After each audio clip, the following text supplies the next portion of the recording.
aniga noloshayda waxay ahayd mid keli ah oo aan cidna u baahnayn, balse markaan adiga ku bartay maanan baran ruux wehel ii ahaado ee waxaan bartay ciqaab iyo ruux cidlada igu sii dhaawaco, anigoo og inaan soo maray marxalado aad u xanuun badan.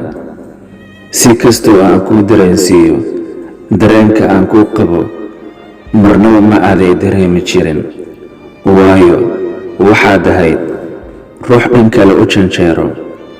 anigoo og inaad mar qalbigayga cidlaysay ayaan dib kugu soo dhoweeyey qalbigayga, anigoo cidna ka amar qaadan.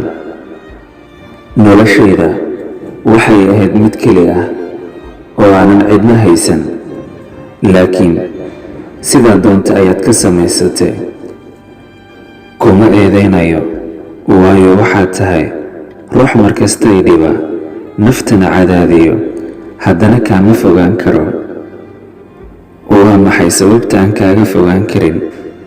naxariis nafta kaama hesho, haddana way kuu haraadsan tahay, waayo ma tihid ruux naxariis leh, waxna ma dhaantid xayawaanka aan diirnaxayn.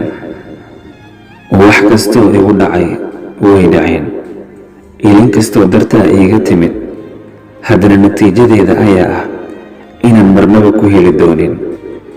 si kastay ahaato, waan ku daayey, waana ku dayn doonaa inta noloshayda ka dhiman. ogow awalba cidlada aan ku jiro inay ahayd mid aan ku qanacsanaa, haddana aan ku qanacsanahay. waa Mursal Xuseen Mursal. Bye bye.